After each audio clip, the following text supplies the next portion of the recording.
Have you ever woken up in the middle of the night with that hollow feeling? That strange gnawing emptiness in your chest that makes you wonder, what's wrong with me? You look around your room. Your life looks fine from the outside. Maybe you have a job, friends, or even someone who loves you. And yet, it's there. The void. The quiet, unexplainable ache you carry like a shadow. I want to tell you something that might feel like a slap in the face. You are not broken for feeling this way.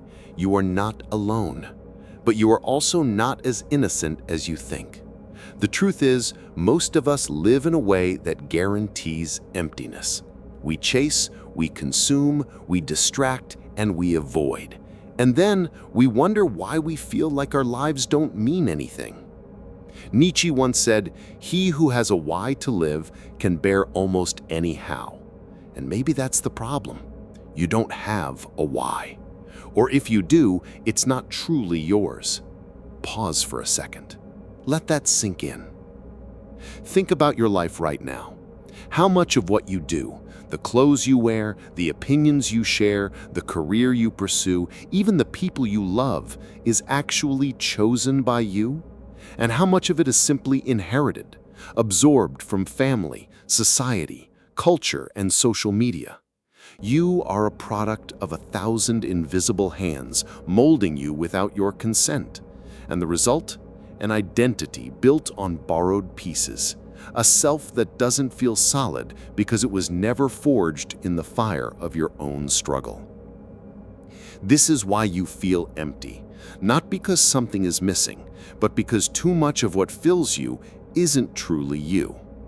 But let's rewind. Let's step outside the noise of today.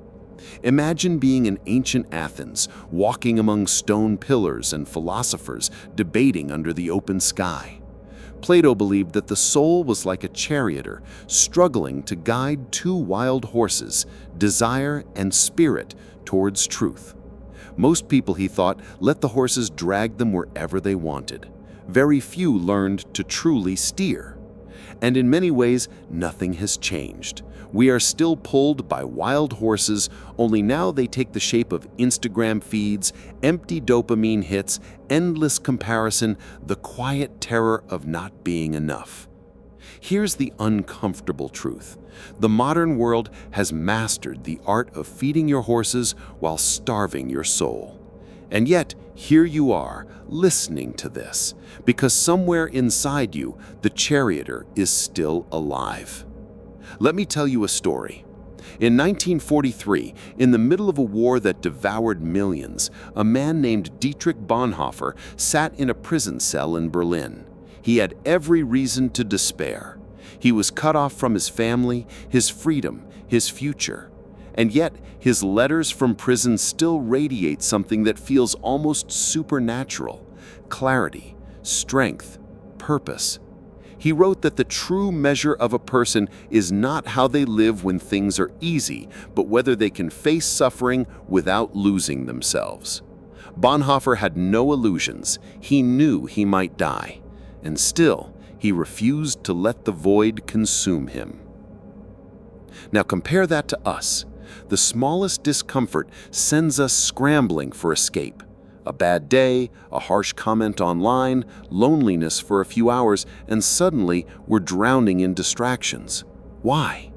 Because deep down, most of us have never learned to suffer consciously. We've never built the muscles of the soul that allow us to endure pain without being shattered by it. Nietzsche believed that suffering wasn't just inevitable, it was necessary. He called it the school of life.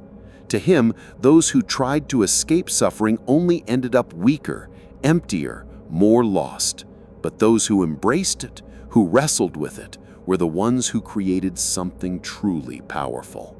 Art, philosophy, transformation. And maybe that's the paradox you've been running from. The emptiness you feel isn't a flaw, it's a call. A signal that the life you're living is too small for the depth of your being. But how do you escape it? Here's where it gets uncomfortable. You don't escape it by running. You escape it by going through. Ask yourself, what am I avoiding? What pain, what truth, what responsibility have I been numbing instead of facing? For some, it's the pain of being honest about a toxic relationship. For others, it's admitting that their career isn't theirs. It was chosen for them. For many, it's the quiet dread of realizing they've been living reactively, passively, waiting for life to hand them meaning instead of seizing it. Machiavelli once wrote that it is better to be feared than loved if you cannot be both. But what if the person you need to fear is yourself? Not the confident, polished mask you show the world, but the darker, hidden self, the one that knows the truth you keep running from. You cannot build a meaningful life while ignoring that voice. So here's the challenge. Stop searching for comfort. Comfort will kill you. Instead, start searching for weight, for burden, for something worth carrying. Nietzsche called this amor fati, the love of fate. Not just accepting what happens to you, but embracing it as your task, your training ground. Think of it this way. If life feels meaningless, maybe it's because you're not carrying enough responsibility to make it meaningful. Viktor Frankl, who survived the concentration camps, discovered that those who endured weren't the strongest or the smartest. They were the ones who had a why, a reason to keep going. For some, it was the hope of seeing a loved one again. For others, it was a belief that their suffering had to serve something greater than themselves. So ask yourself, what is your why? Don't say happiness. Happiness is a byproduct, not a foundation. Don't say success. Success is fragile and fleeting. Find something heavier, something that can withstand the storms of existence. Maybe your why is to become the kind of parent you never had. Maybe it's to create art that touches souls. Maybe it's to live with such integrity that when you die, no one can say you wasted your time. Whatever it is, you must choose it consciously. Because if you don't, the world will choose for you. And here's another uncomfortable truth. Meaning will hurt. If it doesn't, it isn't real. Because to live meaningfully, you will have to sacrifice comfort, face loneliness, endure misunderstanding. You will have to go against the grain of what everyone else is doing. But that pain, that friction, is what will forge you. Think of the greatest figures in history. Socrates drinking the hemlock rather than betraying his philosophy. Marcus Aurelius ruling an empire while silently journaling about his doubts, fears, and the need to stay humble. Seneca, exiled and disgraced, still writing letters that echo through centuries. None of them had easy lives, but their struggles gave birth to something timeless. And now the same choice stands before you. Will you keep numbing, distracting, postponing? Or will you look the void in the face and say, I will not run from you. I will shape you into something meaningful. Because here's the final twist. The emptiness you fear is not your enemy. It is your raw material, the unformed clay of your becoming, the blank page where you get to write your true story, but only if you dare.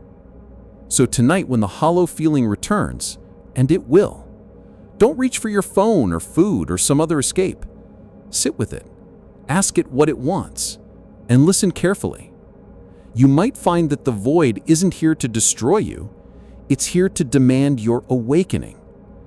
And when you finally answer, when you begin to live not as an echo, but as an original, you will realize something profound. The emptiness was never a curse. It was your invitation. An invitation to become who you were meant to be.